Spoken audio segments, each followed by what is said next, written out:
Well, thanks everybody. I don't know how you follow that, but children and animals, Keith, children and animals. Sorry.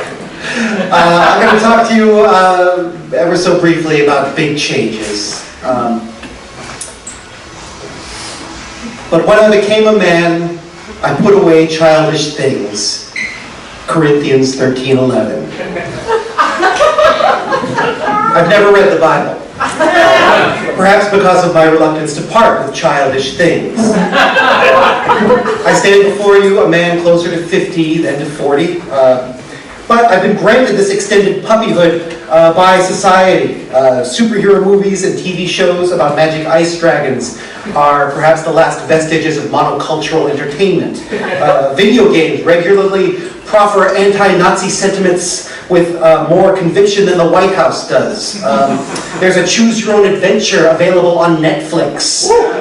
My childhood is suddenly big business. And my adulthood is defined by play. I get paid to teach playwriting. I regularly hang around dusty rooms with my friends and do pretend, which we call rehearsing. I get paid to play, and part of play is trying to keep the unself-consciousness of childhood close at hand. I can't put away childish things. I'd have to start over completely.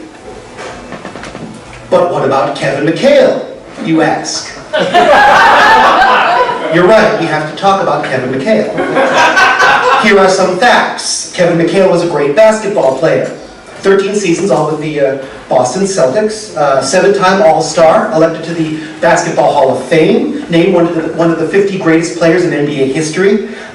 Shot over 60% from the field in consecutive seasons, the second of which, 1986-87, marked 12/13-year-old Dave's first season of watching Celtics basketball. Now, these next two facts are not facts, except that they are. Number one, shooting 60% from the field in the NBA and scoring at a high volume is the equivalent of doing whatever it is that you do at the highest possible level of excellence and at the highest possible degree of difficulty.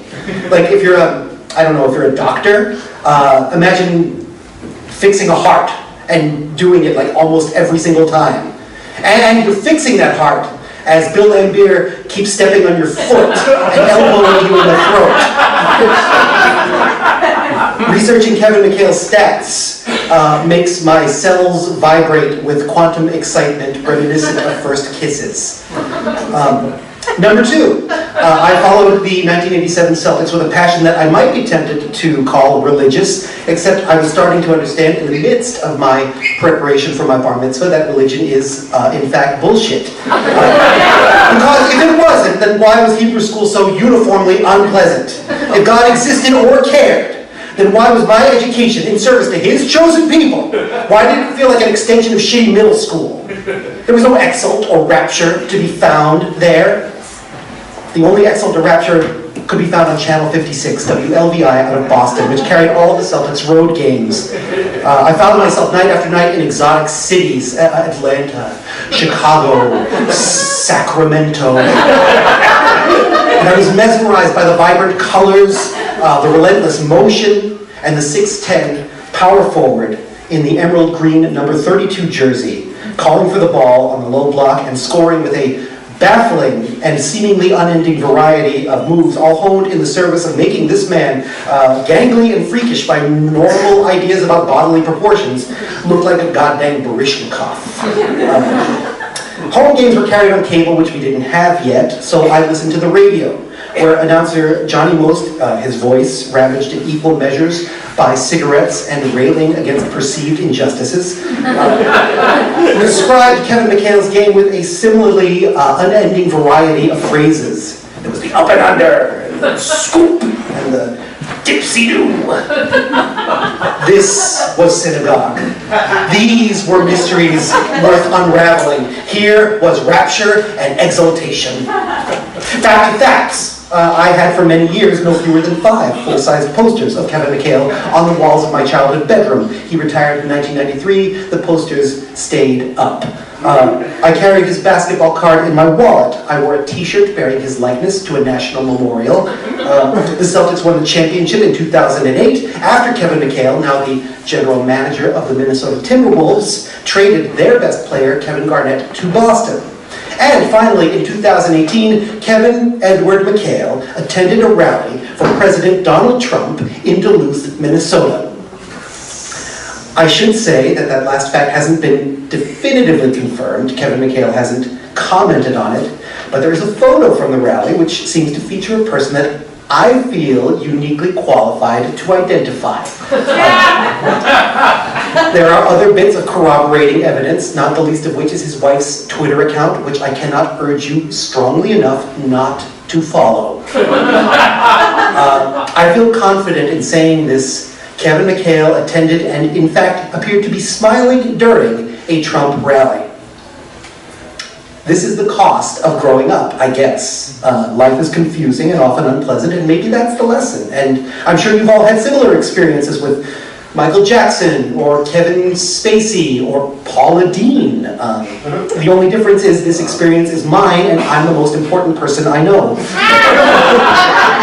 And I don't know how to retcon the last 30 years of my life, or how to accommodate for his enduring presence in professional basketball. He was on my TV just the other night, providing anodyne, yet avuncular analysis for the Portland-Denver playoff game.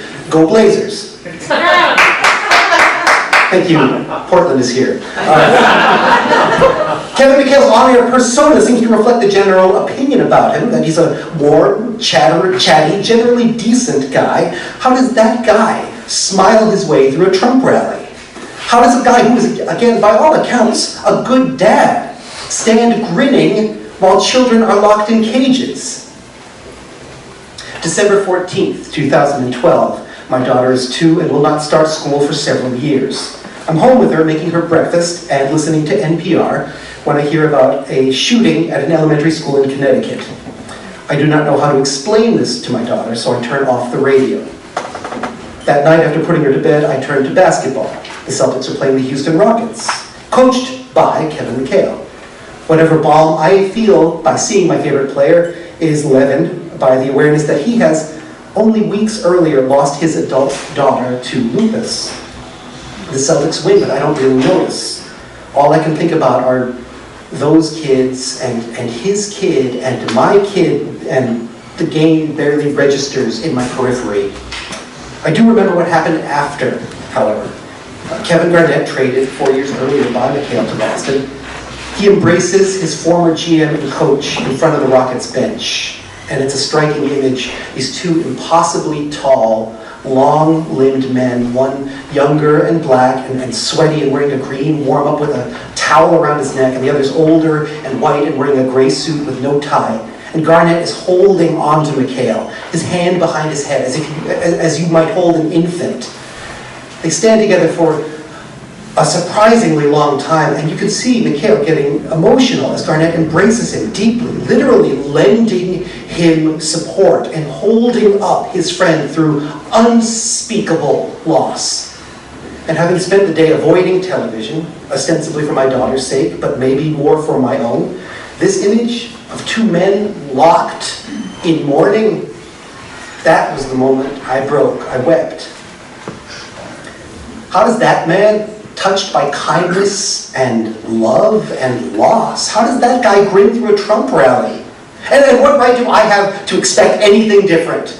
I know it's not 1987 anymore, and Kevin McHale will not put up 17 easy points on 7 for 8 from the field against Washington, as he did 25 years prior to Garnett's hug, and 30 years prior before he showed up in Duluth to clap for a monster.